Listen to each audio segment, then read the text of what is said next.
Good evening doctors. Dare के zoom sessions हम काफ़ी देर बाद दोबारा स्टार्ट कर रहे हैं। डॉक्टर नीलम से स्टार्ट होगा। हमारा काफ़ी सीनियर मेंटोर हैं डेयर के, और बहुत सारी अपनी नॉलेज को शेयर भी करती रहती हैं। तो आज उन्हीं से स्टार्ट करेंगे। कल हमारा टीचर्स डे है, उसके रिगार्डिंग मैम के हैप्पी टीचर्स डे मैम को भी, बाकी टीचर्स भी जो हमें शेयर करते हैं, और मेरे टीचर जो डॉक्टर कोचर हैं उनके लिए भी। इसके साथ साथ मैं जितने भी लोग यहाँ पर हैं या जो लोग देख रहे हैं, एक बार जरूर कहूंगी कि हमारे पंजाब के लिए जरूर प्रे करें। जो फ्लड आ चुका है, और जितना भी हो सकता है आपके आसपास के लोग हैं, अगर आपसे पॉसिबल हो पड़ता है, कुछ एनजीओज भी हैं काम कर रही हैं, तो अगर पॉसिबल है आपके लिए उनके साथ जुड़िए और हेल्प कीजिएगा। ये डेयर की तरफ से रिक्वेस्ट होगी सबको। Thank you and over to ma'am. Hello everyone. आज हम बेसिकली टीचर्स डे सेलिब्रेशन कर रहे हैं। चाहे टीचर्स डे तो कल है, लेकिन हम आज ही इसको सेलिब्रेट कर रहे हैं। तो इस होम्योपैथी में जितने भी टीचर्स हैं, डॉक्टर एएस मान, डॉक्टर भूपेंद्र सिंह और भी जितने टीचर्स हैं, सभी को मेरा शत शत प्रणाम। उन्हीं की वजह से, उन्हीं के कारण ही हम आज यहाँ पर हैं।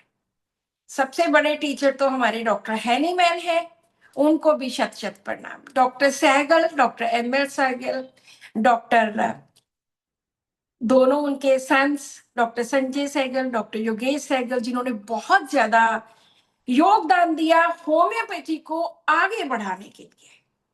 सो उन सभी मेंटोर्स को कोटि कोटि प्रणाम।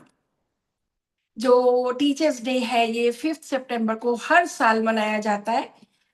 और डॉक्टर एस राधाकृष्णन, जो एक बहुत तगड़े फिलोसफर थे, एक टीचर थे और हमारे भारत के प्रेसिडेंट थे, उनके बर्थडे को मेमोरेट करते हुए ये डे हम मनाते हैं।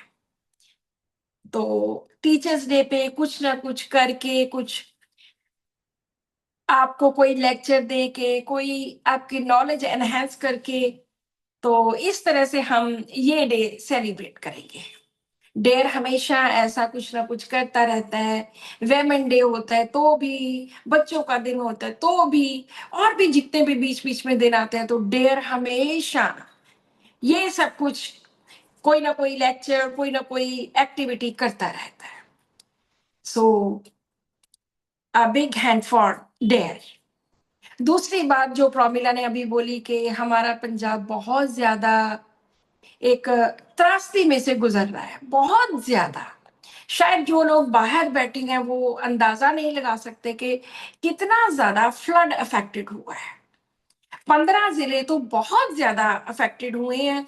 अभी हमारा पटियाला, प्रोमिला का लुधियाना अभी कुछ बचे हुए हैं, लेकिन हमारे पास से भी एक रिवर जाता है, जो नदी है छोटी सी, तो वहां पे भी पानी बढ़ना शुरू हो गया क्योंकि ऊपर से पानी बहुत आ रहा है। सो जैसे इन्होंने बोला कि हर एक को आगे आके कुछ ना कुछ मदद करनी चाहिए, या डेफिनेटली आप इमेजिन नहीं करोगे कि लोगों के घर, उनकी जमीन, उनके जानवर, उनके पैदा किए हुए सारे, जितनी भी जमीन के ऊपर उन्होंने जीरी लगाई हुई थी, वो राइस लगाई हुई थी, सब खत्म हो गया। कईयों के घर बिल्कुल खत्म हो गए। सो हमारा सबका फर्ज है कि हम सब आगे आके डेफिनेटली कुछ ना कुछ तो इनकी मदद करें। सो अब हम टीचर्स डे पे मेनोपॉज की बात करेंगे। वेमेन में जितनी प्रॉब्लम्स होती है, वेमेन हेल्थ की बात करेंगे। वेमेन की हेल्थ को अगर हम कंसिडर करते हैं तो इसकी 3 फेजेस होती हैं। पहली फेज है प्यूबर्टी की। प्यूबर्टी में होता है कि 10 साल से लेके 14, 15, 16 साल तक जो गर्ल होती है, गर्ल चाइल्ड होता है, उसके पीरियड स्टार्ट होते हैं। उसके बाद एक 20-22 तक चाइल्ड बियरिंग एज आती है, जहां से लेके 35 साल तक एक जो छोटी सी बच्ची है वो एक फुली ग्रोन वुमेन बन जाती है, और वो बच्चे पैदा करने के लिए तैयार हो जाती है फ्रॉम 20 to 35। लेकिन चलो आजकल की तो एक ये बहुत बड़ी एक और त्रासदी है कि जो हमारे बच्चे हैं वो शादियां ही इतनी लेट करने लग गए हैं कि उनको बहुत ज्यादा कॉम्प्लिकेशंस आनी शुरू हो गई हैं। बहुत सारे बच्चे, गर्ल्स एंड बॉयज दोनों, सबके सब करियर ओरिएंटेड हो गए हैं, उनको फैमिली से कोई मतलब नहीं है। एक नया चलन हो गया है लिव इन रिलेशनशिप का कि हमें बच्चे की जरूरत ही नहीं है, इकट्ठे रहते हैं, रही चलो, अपनी जिंदगी एंजॉय करो, तुम्हारा तुम्हारा, मेरा मेरा। सो ये भी एक कोई अच्छा तो चीज नहीं है। जो लेट शादियां हो रही हैं वो भी कोई अच्छी बात नहीं है, क्योंकि अपने करियर को हम बिल्कुल भी नहीं छोड़ते और फैमिली को हम बिल्कुल साइड पे कर देते हैं। मुझे लगता होता है कि 25-26 साल मैक्सिमम एज होनी चाहिए जिसमें गर्ल्स की एटलीस्ट शादी हो जाए, और 27-28 साल तक लड़के की शादी हो जानी चाहिए, क्योंकि अगर इस एज में शादियां नहीं होती फिर आगे बहुत ज्यादा कॉम्प्लिकेशंस आती हैं। तीसरी वेमेन की स्टेज आती है मीनोपॉज की। एक फर्स्ट फेज, एक सेकंड फेज, एक थर्ड फेज। ये फेज बहुत सारे डॉक्टर्स के लिए, बहुत सारे लोगों के लिए, पेशेंट्स के लिए बहुत ज्यादा दुखदायी होती है। मैं हमेशा कहती हूँ कि ये कोई बीमारी नहीं है, मीनोपॉज कोई बीमारी नहीं है, ये एक फेज है। जैसे जब प्यूबर्टी आई थी, पीरियड स्टार्ट हुए थे, तब कौन सा कोई बंदा बीमार हो गया था? गर्ल्स बीमार थोड़ी हो जाती है, कुछ नहीं होता, अपने आप ही थोड़ी देर में, 4-6 महीनों में, 8 महीनों में, 1 साल में सेटल डाउन हो जाता है। लेकिन जब हम 40, 45, 50 साल की एज में पहुंच जाते हैं तब बहुत ज्यादा लोगों के बारे में सुन सुन के पेशेंट के मन में बहुत ज्यादा तरह तरह के मिथ्स हो जाते हैं, तरह तरह के उसको सिम्टम्स पैदा हो जाते हैं। तो मैं तो हमेशा कहती हूँ कि ये एक फेज है, ये कोई बीमारी नहीं है। और मीनोपॉज के बेसिकली अगेन 3 फेजेस होती हैं। एक पेरीमीनोपॉजल, जो मीनोपॉज आने से पहले, जिसमें ओवरीज थोड़ा काम रिड्यूस कर देती है अपना। दूसरा मीनोपॉज, जो उसके बाद एक्चुअल मीनोपॉज होता है जब पीरियड्स स्टॉप हो जाते हैं। तीसरा आता है पोस्ट मीनोपॉजल, जो 2-2.5 साल के बाद कोई और प्रॉब्लम्स आती है। सो अब जो मीनोपॉज आ गया उसमें ओवरीज ने भी काम करना छोड़ दिया, यूट्रस का भी काम खत्म हो गया, अब पीरियड्स नहीं आते, तो अब वो बच्चा भी बियर नहीं कर सकती। और लोगों के मन में एक बहुत बड़ा मिथ होता है कि अब मेनोपॉज हो गया है, अब हमें आर्थराइटिस हो जाएगा, अब हमें ओबेसिटी, मोटापा आ जाएगा, अब हमें डिप्रेशन हो जाएगा, अब ये हो जाएगा, अब वो हो जाएगा। लेकिन ये किन लोगों में ज्यादा होता है?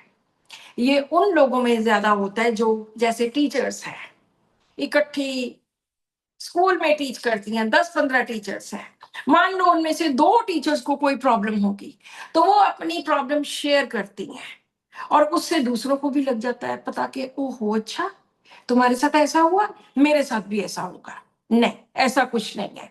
हर एक की अपनी बॉडी है, हर एक का अपना सिस्टम है। तो ये जरूरी नहीं है कि हर केस में आर्थराइटिस होगा, हर केस में घुटने दुखेंगे, हर केस में ओबेसिटी होगी, हर केस में कोई ना कोई प्रॉब्लम होगी, डिप्रेशन होगा, मूड स्विंग होंगे। कुछ नहीं ऐसा होता। ये एक, बार बार मैं एक ही बात बोलती हूँ, ये एक फेज है जो अपने आप स्मूथली निकल जाता है। बेसिकली क्यों उस एज में ऐसे लगता है कि घुटने दर्द होते हैं? क्योंकि वो हमारी 40, 45, 50 साल की एज है, वैसे भी आर्थराइटिस वगैरह उसी एज में होता है। तो वो हम लोग जोड़ लेते हैं कि ये मीनोपॉज हुआ है, उस वजह से हमें ये प्रॉब्लम हो रही है। जैसे प्यूबर्टी में कुछ नहीं होता, ऐसे इस फेज में भी कुछ नहीं होता। मेरे पास बहुत सारे पेशेंट्स आते हैं तो मैं उनको समझाती हूँ कि कुछ नहीं है, this is just a phase, निकलने दो। लेकिन कुछ केसेस में सच में प्रॉब्लम्स होती है। वो प्रॉब्लम्स क्या होती है? सबसे बड़ी एक प्रॉब्लम होती है कि जब इररेगुलर पीरियड्स होते हैं तो वो कई बार तो हफ्ते हफ्ते बाद हो ही जा रहे हैं, कई बार वो 15-15 दिन के बाद हो ही जा रहे हैं, और कई बार जस्ट स्पॉटिंग चल रही है, महीना महीना भी स्पॉटिंग चलती है, कई बार एक्सेसिव ब्लीडिंग होती है, कई बार पेन बहुत ज्यादा इस स्टेज में आनी शुरू हो जाती है। तो इस तरह से कितनी चीजें ऐसी हैं जो बहुत कम लोगों के साथ जुड़ी होती है। अगर मान लो किसी के इरेगुलर पीरियड्स हैं, एक्सेसिव ब्लीडिंग है, कोई यूटीआई साथ में होता है, तो उसको डेफिनेटली अपने टेस्ट करवाने चाहिए और डॉक्टर को दिखाना चाहिए। डॉक्टर को दिखाने का सबसे पहला और सबसे जरूरी जो पॉइंट है वो एक्सेसिव ब्लीडिंग है। मान लो 15 दिन से एक्सेसिव ब्लीडिंग हुई जा रही है, पेशेंट घर में ही बैठी है, नो। अगर इतने ज्यादा दिन प्रोलॉन्ग चलता है तो definitely you should go to doctor. इसमें बहुत लोगों की जस्ट मान लो कि 15-20% लोगों की स्लीप डिस्टर्ब होने लग जाती है। मुझे लगता है कि वो 50 साल की एज ही ऐसी होती है जब उस वक्त लोगों के बच्चे जो अपनी जिंदगी में सेट हो रहे होते हैं, वो एक एंजाइटी वाली फेज होती है आमतौर पर सभी के साथ। जब आप 20-25 साल के होते हो, आपके बच्चे पैदा हुए, अब जब आप 50 साल के हो गए तो वो बच्चे 20-25 साल के होते हैं। उस एज में उन्होंने सेट होना होता है। घर में बहुत तरह की बातें होती हैं कि इसको वहां सेट करेंगे, इसको अमेरिका भेजेंगे, इसको फलाना बिजनेस स्टार्ट करके देखे देंगे। तो वो भी जो पेशेंट के ऊपर वो भी चीजें अफेक्ट करती हैं। मूड स्विंग्स होते हैं, बहुत इरिटेट हो जाना, छोटी छोटी बात पे लड़ पड़ना, छोटी छोटी बात पे रूठ जाना, रोना शुरू कर देना, और दिल करना बस रोते रहो, चुप करके बैठे रहो, किसी से बात ना करो, ऐसे भी कुछ सिम्टम्स, दिल घबराना, ऐसे भी कुछ सिम्टम्स लोगों में देखने को मिलते हैं। और जब किसी के एक्सेसिव ब्लीडिंग होती है तो वहां पे सबसे जो बड़ा रीजन होता है वो यूट्राइन फाइब्रॉइड का होता है या कोई सिस्ट का होता है, या जो एंडोमेट्रियल थिकनेस होती है वो बहुत ज्यादा बढ़ जाती है। 7-8 तक वो नॉर्मल रहती है लेकिन उससे ज्यादा कई बार बढ़ जाती है। हॉर्मोन्स अपसेट हो जाते हैं। जरूरी नहीं है कि कोई फाइब्रॉइड ही होगा, लेकिन हॉर्मोन्स अपसेट होने से भी ब्लीडिंग एक्सेसिव हो सकती है, कॉन्टिन्यूस हो सकती है, महीना चल सकती है, स्पॉटिंग हो सकती है। पीरियड्स नहीं आए तो 6-6 महीने नहीं आते, 4-4 महीने नहीं आते, आ गए तो वो 15-15 दिन कॉन्टिन्यूसली चलते हैं। इस तरह से इसमें कोई पैटर्न नहीं रहता पीरियड्स का। और जो सबसे ज्यादा प्रॉब्लम जिस चीज की आती है वो हॉट फ्लशेस होते हैं। अबाउट 20-30% वेमेन को हॉट फ्लशेस होते हैं। हॉट फ्लशेस में एकदम औरत को पसीना आएगा, बहुत ज्यादा बॉडी में से सेक निकलेगा, हीट निकलेगी, सारे पसीने से भर जाना, एकदम गर्मी लगने के पंखा चलाओ, एसी चलाओ, और 2 सेकंड के बाद फिर एकदम ठंड लगने लग जाने, कोल्ड पर्सपिरेशन हो जाना। तो ये एक ऐसी चीज है जिसके लिए मेडिसिन लेनी चाहिए।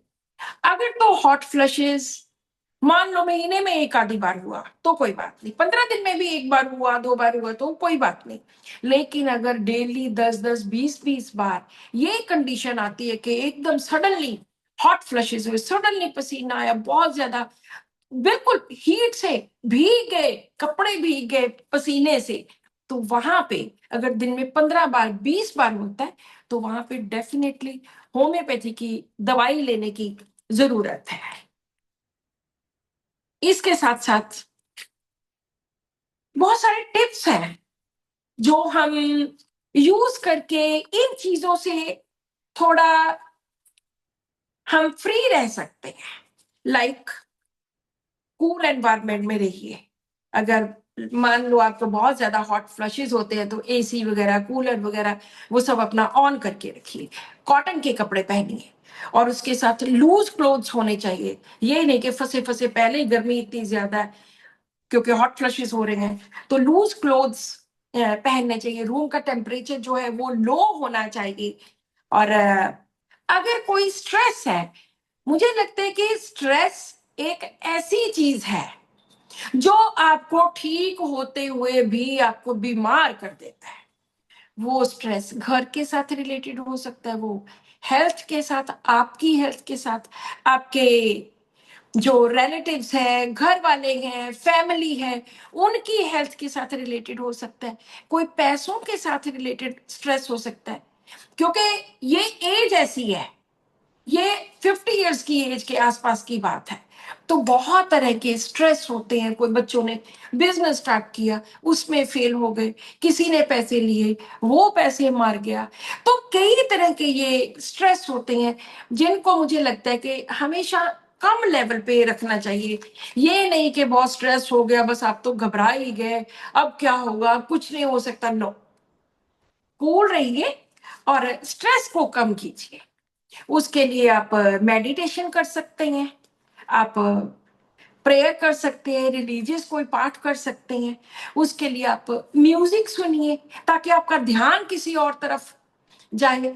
आप अगर अकेले रह गए हो तो कोई पेट जैसे डॉग रखिए ताकि आपका ध्यान लगता रहे, ताकि आपका ध्यान स्ट्रेस से कम होके दूसरी तरफ जहां पे आपको एंजॉयमेंट मिलती है वहां पे म्यूजिक, डांसिंग, एक्सरसाइज, ये सब चीजें कुछ ऐसी छोटे छोटे टिप्स हैं जिनसे हम मीनोपॉज में हेल्दी रह सकते हैं, नॉर्मल रह सकते हैं।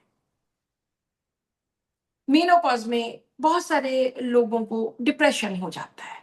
ऐसे नहीं है कि 100% होगा, लेकिन कुछ लोगों को डिप्रेशन हो जाता है। उसका बेसिक रीजन हॉर्मोन्स चेंज होना ही होता है। ओबेसिटी हो जाती है, मेटाबॉलिज्म स्लो हो जाता है, मोटापा आ जाता है, और ड्राइनेस ऑफ वजाइना हो जाती है, जिसकी वजह से उनकी सेक्सुअल जो इम्पल्स होती है वो खत्म हो जाती है। बिल्कुल भी सेक्स में इंटरेस्ट नहीं रहता, सेक्सुअल डिजायर खत्म हो जाती है, और बस थक जाना और फैटीग एंड वीकनेस, ये सब चीजें सिर्फ 15-20% लोगों में होती है। 80% लोगों में ऐसा कुछ नहीं होता है। सिर्फ 15-20% लोग हैं जिनको मीनोपॉजल प्रॉब्लम्स होती हैं। लेकिन अगर आप समझोगे कि ये तो बहुत बड़ी प्रॉब्लम है, अब कैसे होगा, अब पीरियड्स अपसेट हो जाएंगे, अब ये, तो आपके दिमाग के ऊपर उन चीजों का असर होगा। मैं लोगों को बहुत समझाती हूँ कि नहीं, कुछ नहीं है, आराम से निकल जाएगा ये भी। तो अब बात करते हैं कि होम्योपैथी में बहुत सारी ऐसी मेडिसिन हैं जिनको हम देके लोगों को ठीक कर सकते हैं। और उनको एंजाइटी है, उनको हॉट फ्लशेस है, उनको डिप्रेशन हो रहा है, उनको घबराहट हो रही है, हर चीज की होम्योपैथी में मेडिसिन है। और मैं तो कहती हूँ कि होम्योपैथी ही एक ऐसी चिकित्सा प्रणाली है जिसमें अगर रूट कॉज पे काम किया जाए तो patient within no time ठीक होता है। मेरी बहुत सारी केसेस हैं, 100 days 100 केसेस की सीरीज है, पहले एक कंप्लीट हुई, अब दूसरी चल रही है। उसमें हर केस में यही होता है कि बस मेडिसिन दी, क्योंकि हमारी जो मेडिसिन है वो एक एनर्जी है, वो एलोपैथी की तरह केमिकल नहीं है। एलोपैथी का नाम लेने का मतलब ये नहीं कि मैं कंडेम कर रही हूँ, जहां पे उनकी जरूरत पड़ती है उनकी भी पड़ती है, लेकिन वो केमिकल है। उस केमिकल का इफेक्ट कितनी देर होगा, 10 घंटे होगा, 12 घंटे होगा। जो हमारी मेडिसिन है वो एक एनर्जी है, उस एनर्जी का इफेक्ट महीनों तक, सालों तक हो सकता है। So these are the best medicine. लेकिन शर्त सिर्फ एक है कि आपको दवाई चूज करनी, आपको दवाई सेलेक्ट करनी आनी चाहिए कि किस तरह से हमने एक पेशेंट की एक मेडिसिन सेलेक्ट करनी है। सो अब हम बात करते हैं कुछ मेडिसिन की। सबसे पहली जो यूज होने वाली मेडिसिन है, हमारे सारे डॉक्टर्स जानते हैं कि दैट इज लैक्सिस। एक स्नेक पॉइजन है, स्नेक से बनी हुई दवाई है, बहुत ज्यादा तेज, बहुत ज्यादा हाइपर एक्टिव, शातिर लोग, टॉकेटिव, फुल ऑफ जेलस। जो वीनोपॉज पे बहुत सारी औरतें होती हैं जो पहले शायद उन्होंने कभी जेलस नहीं किया हो, लेकिन इस एज में जाके उनको जेलस होता है कि उनकी तो बहू कितनी सुंदर आ गई, उनकी तो, उनके पास तो गाड़ी आ गई और हमारे पास तो कुछ भी नहीं है, हम तो ऐसे ही बैठे हैं। इस तरह दूसरों के पास चीजें देख के एनवी फील करना, जेलस फील करना, ये सारा कुछ लैकेसिस में होता है। कॉम्पिटिटिवनेस, कि किसी के पास कोई चीज क्यों ज्यादा है, और इसमें पसीना बहुत ज्यादा आता है, रात को सोए हुए खास करके बहुत ज्यादा पर्सपिरेशन होता है, और ये लोग बहुत ज्यादा सस्पिशियस होते हैं, बहुत बातूनी होते हैं, बातें बहुत करते हैं, और अभी एक चीज की बात, अभी दूसरी चीज की बात, अभी तीसरी चीज की बात, कोई बातों में कोई दम नहीं होता कि एक टॉपिक पे हम बात कर रहे हैं। नो, अभी टेबल की बात, अभी चेयर की बात, अभी टीवी की बात, अभी एसी की बात, कुछ भी जो है, कोई भी बात किसी भी तरह, क्योंकि बोलते ही रहना, बोलते ही रहना। सो ये बहुत अच्छा हॉट फ्लशेस पे एक्ट करती है। मुझे लगता है मेरे प्रैक्टिकल एक्सपीरियंस में, मेरे क्लिनिकल एक्सपीरियंस में मैंने देखा है कि 90% women just one single dose of सुन भाई, लैक्टोसिस 200 रोड लगे। उसी से ठीक हो जाती हाँ, टोटल लगे चाल। है। जिसका माइक ऑन है, प्लीज माइक बंद कीजिए। तो लैकेसिस में हॉट फ्लशेस बहुत ज्यादा होते हैं और बहुत जल्दी ठीक होते, जस्ट एक डोज से मैंने अपने कितने केसेस ठीक होते देखे हैं। हमारे लिए हर मेडिसिन की साइकी जाननी, उसकी सोच, क्योंकि mind is the key to man, उसकी सोच जैसी है वैसी उसकी मेडिसिन होगी। तो लैकेसिस वाला बहुत शैतान, बहुत मैलिशियस, कॉम्पिटिटिवनेस और बहुत ज्यादा जेलस, एनवी, इससे भरा हुआ, और हीट बहुत होती है, गर्मी से एग्रीवेशन होती है। हॉट फ्लशेस की first and top most medicine. इसके बाद हम सेकेंड मेडिसिन की बात करते हैं, दैट इज पल्सटिला। आपको सभी को, आप सभी डॉक्टर्स हो, आपको सभी को पता है कि पल्सटिला किस तरह का होता है। हम अकेले फिजिकल सिम्टम्स की बात नहीं करेंगे, हम उसकी साइकी की बात भी करेंगे। बहुत माइल्ड होता है, बहुत यील्डिंग होता है, कि हर दूसरे की बात मान लेनी। आपको पता है ऐसा क्यों होता है? क्योंकि उसको हमेशा लगता रहता है कि मैं अकेला हूं, मुझे कोई पूछता नहीं है। Delusion alone and delusion neglected. अगर मैं इन लोगों से लड़ने लग पड़ा तो ये लोग तो मुझे बिल्कुल ही नहीं पूछेंगे। फियर ऑफ बीइंग निग्लेक्टेड, दोनों इसमें रूब्रिक है। एक डिल्यूजन निग्लेक्टेड, कि मुझे तो ये लोग पूछते ही नहीं है, मेरे घर वाले तो मुझे पूछते ही नहीं है, मेरी तो कोई वैल्यू ही नहीं है। और दूसरा, फियर ऑफ बीइंग निग्लेक्टेड, इसलिए ये घर में बड़े शांत उसमें रहता है, बड़ा माइल्ड बन के रहता है, हर एक की बात, हर एक की हाँ में हाँ, बात में बात मनानी कि यस ठीक है।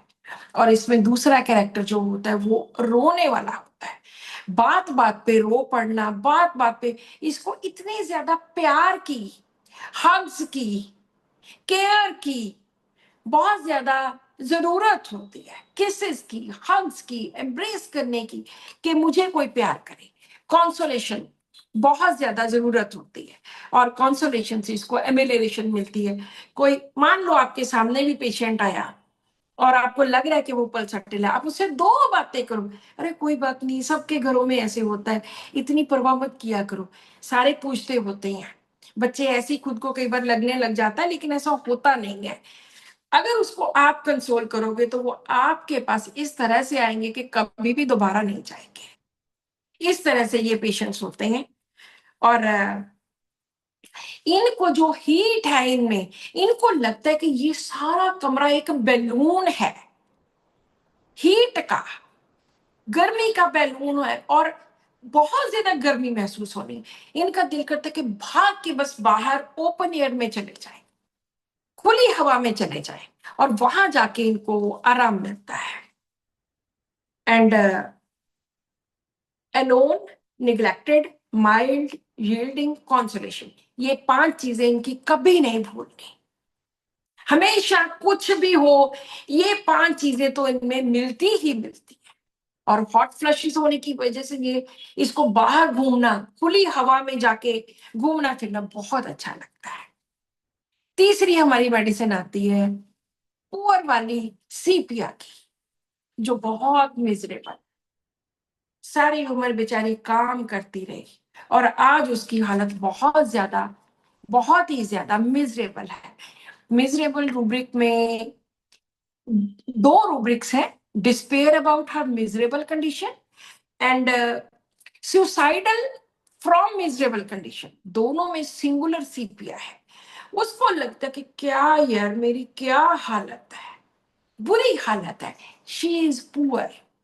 जैसे सीपिया में पुअर है, पल्साटिला में अलोन है। तो सीपिया कहां से पुअर है?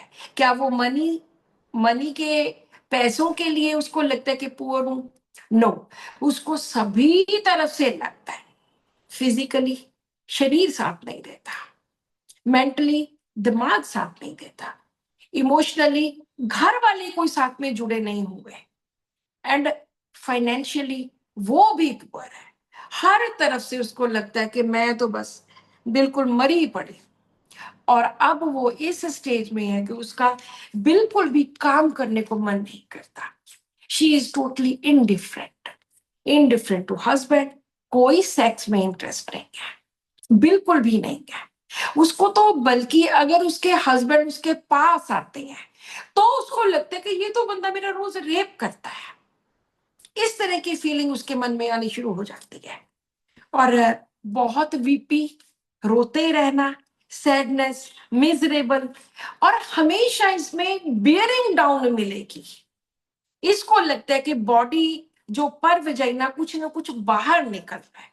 And she always sits by crossing her legs, कि लेग्स को क्रॉस करके ही इसने बैठ। सो हर मेडिसिन के कुछ कुछ मेन रूब्रिक्स होते हैं, वो आपने कभी भी नहीं भूलने। वो सारे केस में कहीं ना कहीं आपको मिलते ही रहेंगे।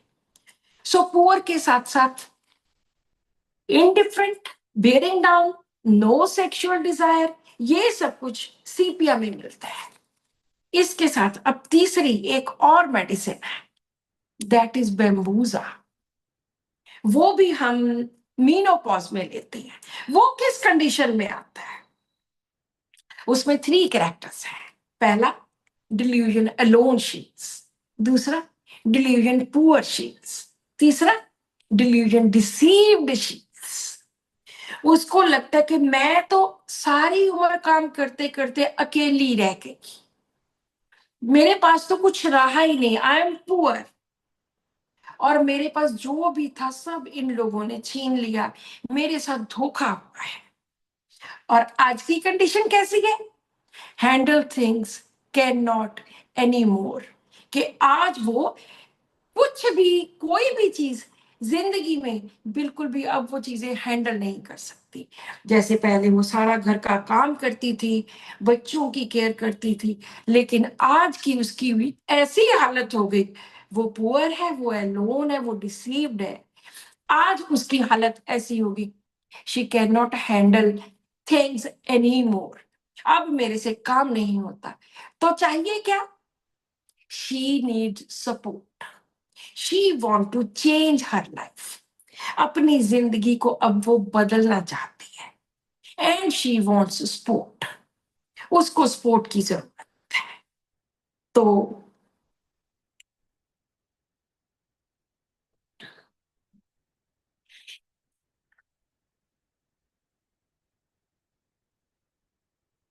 एक सेकंड जी, फोन आ गया किसी का।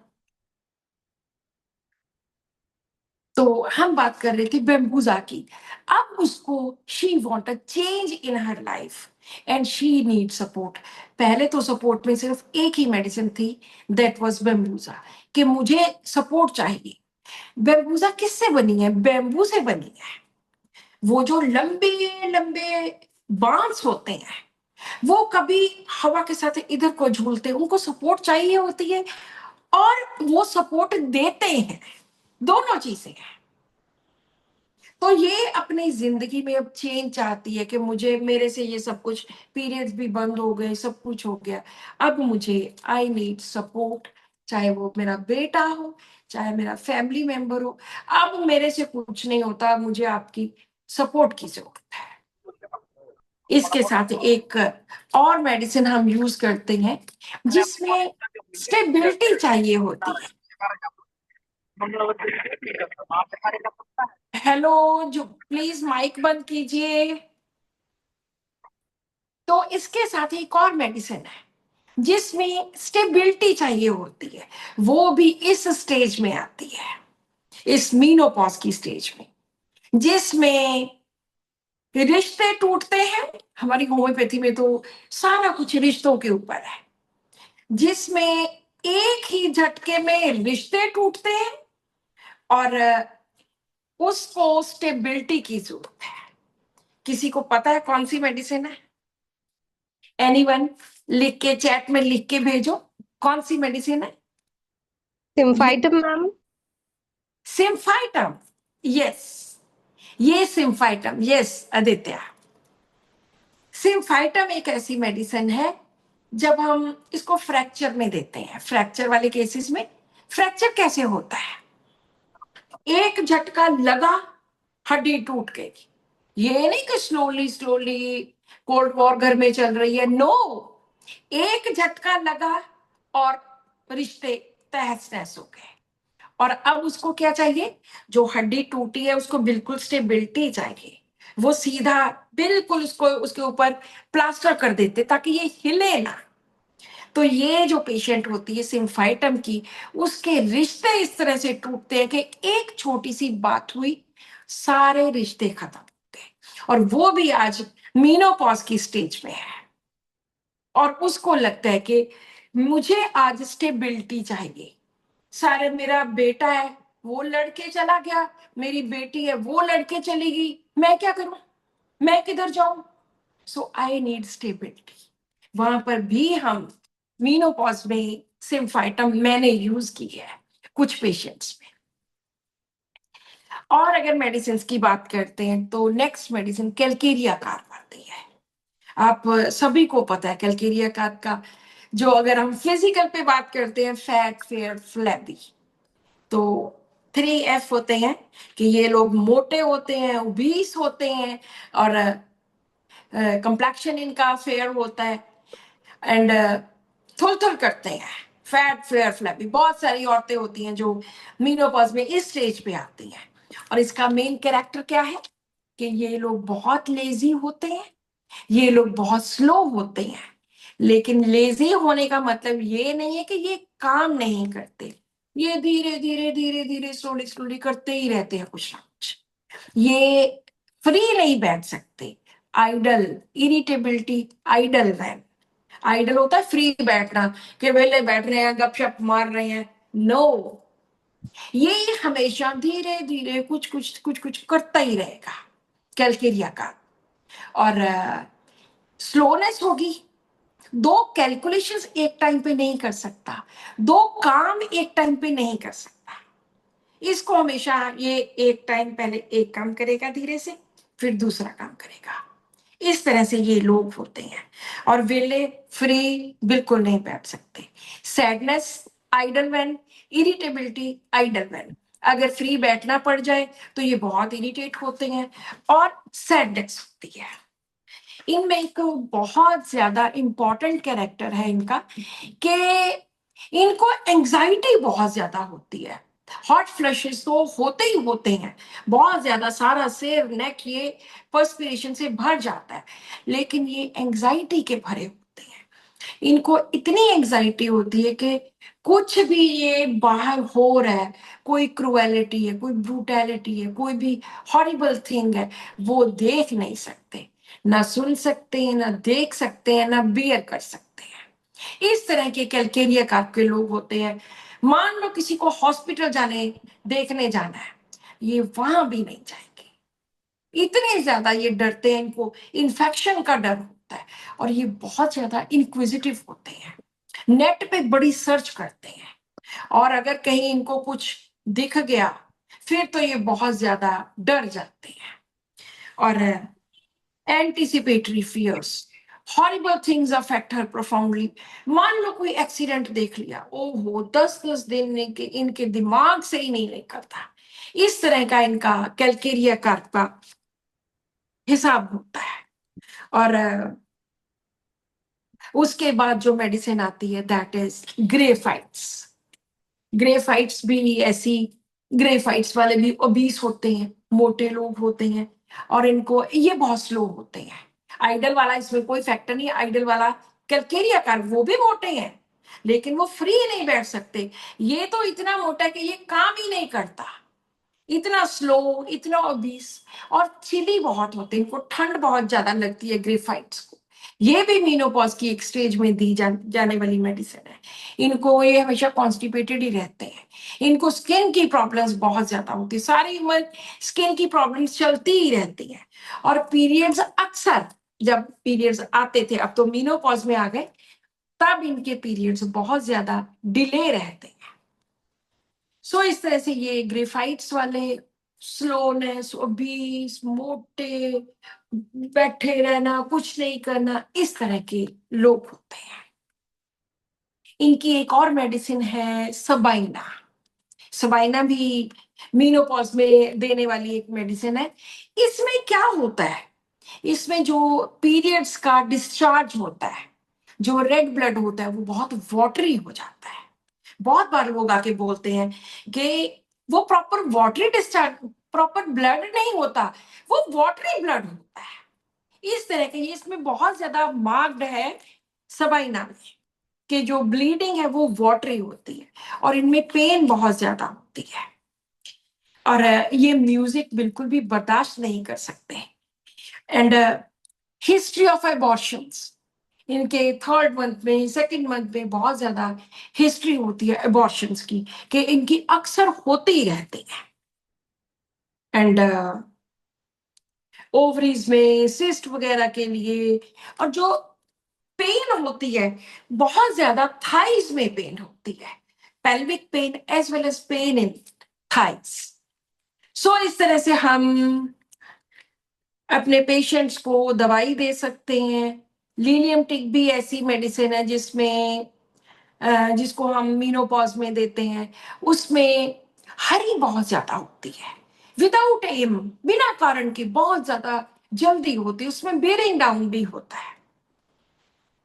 सो आई थिंक हमने बहुत सारी मेडिसिन कर ली, बहुत सारे टिप्स कर लिए अबाउट मीनोपॉज। अगर आपके मन में कोई भी किसी किस्म का कोई मेडिसिन के साथ रिलेटेड, कोई किसी भी चीज के साथ रिगार्डिंग मीनोपॉज कोई क्वेश्चन है, तो आप पूछ सकते हैं। आप अपना माइक ऑन कीजिए, तो वहां से आप पूछ सकते हैं।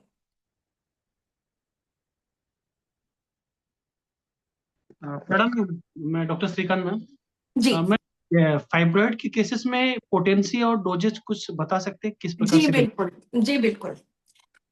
सो अगर हम पोटेंसी की, वैसे मेरी एक पोसोलॉजी की एक वीडियो बनी हुई है, लाइव सेशन था, तो वो भी आप देख सकते हो, क्योंकि मेरी बहुत सारी 670 वीडियोस हैं, जिसमें 300-400 तो रूब्रिक्स की अकेली है, आप वो देख सकते हो। तो पोटेंसी की बात करते हैं। अक्सर होम्योपैथी में कोई 30 पोटेंसी यूज करता है, कोई 200, कोई 1 M, कोई 10 M, कोई CM, बहुत ज्यादा ऐसे कंफ्यूजन है। तो हमने अबाउट 35 ईयर्स अगो, 30-35 साल पहले, हमारी एक एसोसिएशन है ASRH, तो उसके माध्यम से हमने, जितने भी हमारे डॉक्टर्स हैं, हमने कहा कि हम हर केस को 30 पोटेंसी से स्टार्ट करेंगे, क्योंकि हैनीमैन ने क्या लिखा है, एफोरिज्म, थोड़ा भूल गई मैं एफोरिज्म कौन सा है, उन्होंने लिखा है कि एक बीमारी की ट्रायंगल है, कोई भी बीमारी है उसकी एक ट्रायंगल है, आपने दवाई की ट्रायंगल उसके ऊपर रखनी है।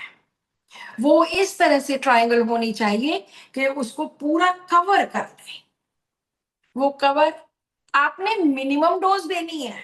उन्होंने 30 पोटेंसी नहीं लिखा, लेकिन उन्होंने बोला कि मिनिमम डोज देनी है, बहुत ज्यादा मात्रा में नहीं देनी। तो हम हर केस को 30 पोटेंसी से स्टार्ट करते हैं, चाहे वो कोई खांसी जुकाम वाला केस हो, चाहे यूट्राइन फाइब्राइड वाला हो, चाहे मीनोपॉज का हो, कोई भी हो, हम हर केस को 30 पोटेंसी से स्टार्ट करेंगे। नो डाउट मैं बीच बीच में कभी कभी कुछ एक्सपेरिमेंट्स करती हूँ, उसके लिए वो मैंने अलग केसेस में कर लेती हूँ। 30 के बाद डॉक्टर हैनीमैन ने बात की है डिसेंडिंग पोटेंसी की, बहुत सारे लोगों ने नहीं पढ़ा। उनकी क्रॉनिक डिजीजेस बुक में उन्होंने डिसेंडिंग पोटेंसी की बात की है कि पहले हम 30 देंगे, उसके बाद 24 देंगे, 18 देंगे, 12 देंगे, 6 देंगे, इस हिसाब से देंगे। लेकिन आम लोगों को इसके बारे में नहीं पता। तो हम 30 के बाद अगर हमारे पास अवेलेबल है 6 मेडिसिन, 6 पोटेंसी, जो कि 18, 24 ये तो अवेलेबल नहीं है, तो हम उसके बाद 6 पोटेंसी देते हैं, या फिर 30 के बाद 200 आफ्टर 15 डेज देख के कि किस तरह का है।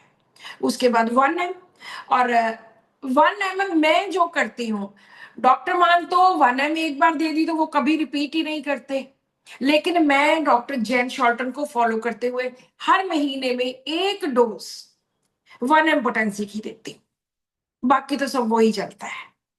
तो चाहे वो कोई मेंटल केस है, चाहे कोई बुखार का केस है, चाहे फाइब्राइड यूट्रस है, चाहे सिस्ट है, चाहे मीनोपॉज है, कोई भी प्रॉब्लम है, हर केस को आपने 30 पोटेंसी से स्टार्ट करना है, सिंगल डोज से।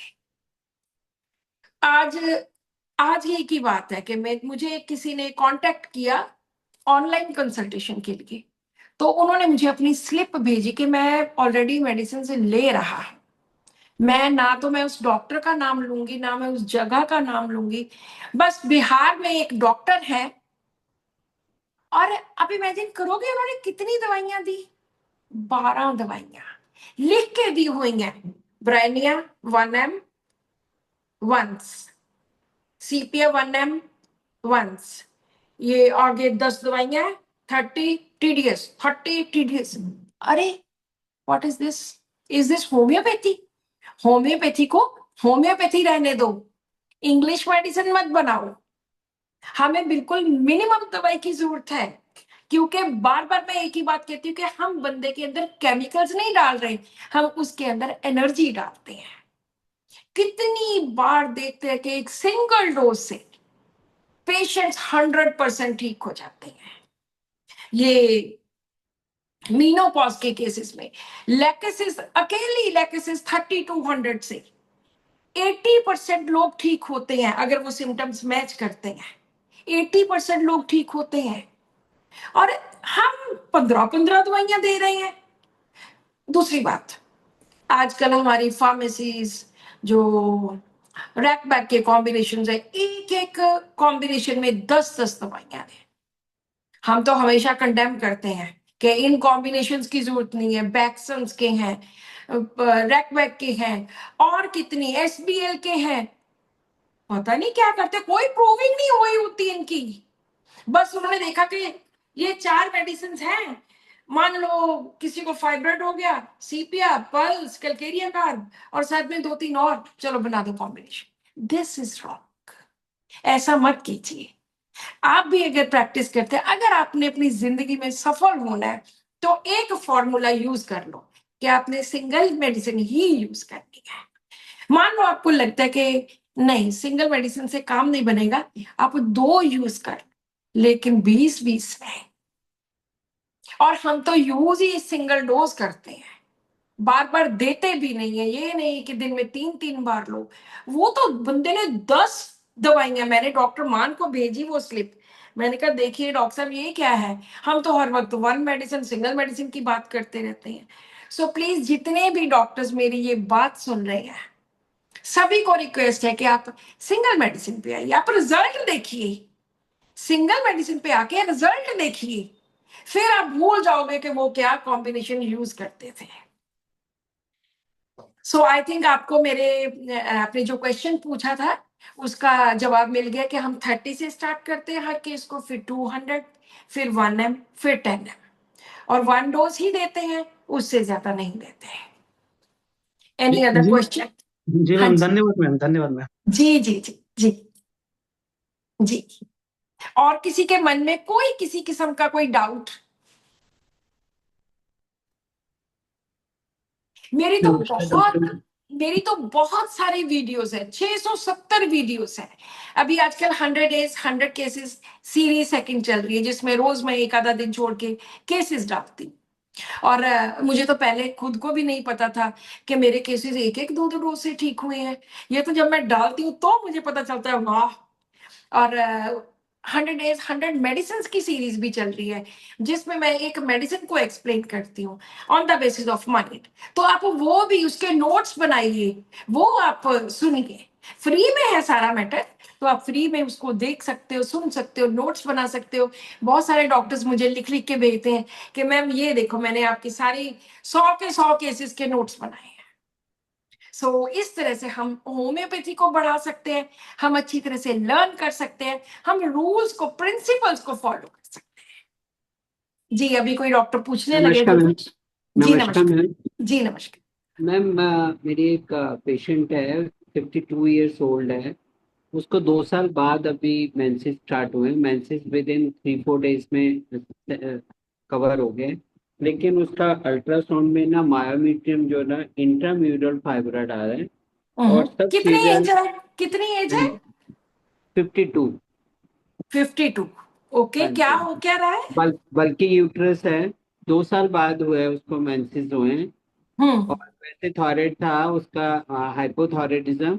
मेरी मेडिसिन से उसका बिल्कुल नॉर्मल आ गया, TSH लेवल भी नॉर्मल आ गया। और हाँ। उसका मतलब एलोपैथिक दवाई लेने से उसका वेट पुट ऑन हो जाता था, घबराहट, जॉइंट्स पेन, ओके। स्टिफनेस, सब चीज नॉर्मल आ गई उसके विद इन और 3 मंथ। और कौन सी मेडिसिन दी थी?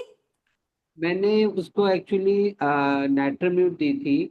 हाँ। और वैसे वो सीपिया पेशेंट है। ओके, सारे ये क्या? सिम्टम्स उसके सीपिया वाले हैं। तो फिर नेट्रोम्यूर क्यों दी? आप कुछ उसका सबकॉन्शियस माइंड में कोई टेंशन प्रोसेस चल रहा था, अपनी फीलिंग्स को एक्सप्रेस नहीं कर पा रही थी। ओके। और उस फेज में उसकी सॉल्ट की डिजायर, सैडनेस, ओके ओके, चलो ठीक स्ट्रॉन्ग है। ज्यादा हो गई थी। सिंगल मेडिसिन देके ठीक की है ना? बिल्कुल बिल्कुल single medicine. Many many congratulations. तो मैम हमें आप उसका जैसे डॉक्टर्स की जरूरत है जो सिंगल सिंगल मेडिसिन पे काम करते हैं। तो मैम उसका प्रोलैप्स ऑफ यूट्रस था, वो बेटर हो गया। मतलब ड्यूरिंग मेंसेस वो सब चीज ठीक है उसकी। गुड, लेकिन वेरी गुड।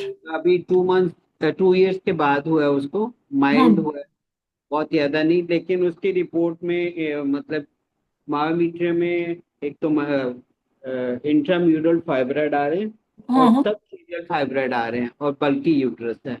हम्म। वैसे उसको स्टोन भी था, वो भी सारे पास आउट हो गए मेडिसिन, मेरी मेडिसिन। हम्म। हम्म। तो मैम गुड। इसके लिए वो डॉक्टर कह रहे हैं कि आप पेप स्मीयर करो, एलोपैथ होम्योपैथिक में कुछ नहीं होगा। मैं कि बिल्कुल होगा, आपकी सभी हाँ, चीजें बेटर हुई तो ये भी तो मैम मैं बिल्कुल कॉन्टिन्यू होगा, क्यों नहीं होगा? Homeopathic medicine. देखो, हम हमेशा जब बोलते हैं, हम कहते हैं हम एलोपैथी को कंडेम नहीं करते, लेकिन हर एलोपैथ, हर हाँ एक जी। एलोपैथिक डॉक्टर होम्योपैथी को कंडेम करता है। हाँ मैं तो जी। सिर्फ एक बात करती हूँ कि क्या उनको ये पता है कि होम्योपैथी कैसी साइंस है? नहीं हाँ पता। जी। तो फिर उन्होंने अगर बोला आपको कि मेरे किसी, को उसी मेडिसिन से कंट्रोल हुआ है, मेरा हाँ, ब्लीडिंग कंट्रोल हुई है, पेन सबसाइड हुई है। तो किसी एलोपैथिक डॉक्टर ने उसने बोला नहीं, होम्योपैथिक से कुछ नहीं होने वाला, आप पैप स्मीयर कराओ, ये फाइब्रोइड्स हैं बल्कि यूट्रस है। मैंने कहा सब बेटर हो जाएगा। मैम आप क्या सजेस्ट करते हो मैं वो रिलाई करूँ? हाँ हाँ, बिल्कुल आप दो दवाई उसको, हाँ डेफिनेटली जी। फर्क पड़ेगा, क्यों नहीं पड़ेगा? हाँ जी। बिल्कुल तो फर्क पड़ेगा। मैम अगर बाकी हाँ चीजें आप ऑलरेडी ठीक हुई हैं तो ये भी ठीक होगा। और हाँ जी। वैसे भी जब पेशेंट मीनोपॉज पे होता है तो उसके जो फाइब्रोइड का साइज है, वैसे भी वो श्रिंक होने लग जाता है। हाँ जी। हाँ तो जी। एलोपैथी वाले तो जानबूझ के डराते हैं हाँ कि जी। अभी के अभी ऑपरेशन करवा लो, क्योंकि उनको पता है कि मेरा ये ग्राहक कहीं और चला जाएगा अगर मैंने इसको ना पकड़ा तो। हाँ जी। और उनको होता है कि बिजनेस करो, ऑपरेशन करो, उनका क्या जाना है? हाँ जी। अगर पेशेंट आपके पास फर्क पड़ रहा है तो keep giving medicine, don't worry. अगर आपकी मेडिसिन राइट है तो वो सब कुछ ठीक कर देगी। तो मैम मैं इस पे कुछ आप मेडिसिन सजेस्ट करती हैं सबकुटेनियस जैसे? नहीं, हम तो पूरा प्रॉपर केस टेकिंग करने के बाद ही हम मेडिसिन सेलेक्ट करते हैं। ऐसे नहीं कि दो बात की और उस पर मेडिसिन बता दीजिए, ऐसे नहीं होता। ठीक है मैम। या मैं वैसे आपकी सारी वीडियोस को देखती हूँ, फॉलो करती हूँ। Thank जी you जी so much for sharing जी जी जी जी, थैंक यू homeopathic knowledge. हाँ जी. जी जी जी, थैंक यू। किसी और ने कोई क्वेश्चन पूछना है, कोई क्वेरी? चलो, मुझे लगता है प्रॉमिला अभी हम क्लोज करते हैं, क्योंकि थोड़ी देर के बाद योगेश का भी सेशन है। हेलो प्रॉमिला। हाँ जी मैम। हाँ जी, आ जाइए। तो मुझे लगता है कि जितनी भी क्वेरीज थी वो भी हो गई। तो ओके, अच्छा रहा आपका आज मेनोपॉज का, जो आपने दवाइयों को बताया यूज किस तरह से करना है। तो मैं बाकी डॉक्टर्स को भी जो ये देखेंगे वीडियोस, एक रिक्वेस्ट रहेगी, जूम दोबारा स्टार्ट कर रहे हैं, जो लोग चाहते हैं जूम पर खुद को शेयर करना, आप मुझे डायरेक्टली या नीलम मैम से या डॉक्टर संजय से कांटेक्ट कर सकते हैं। बिल्कुल, ओके, या और फिर से हैप्पी से, और हमारे पंजाब के लिए प्रेयर करना, या और जहां तक हो सके आप हेल्प के लिए अपने हाथ बढ़ाइएगा। बिल्कुल, thank definitely. You, good night okay, everyone. Thank you everyone.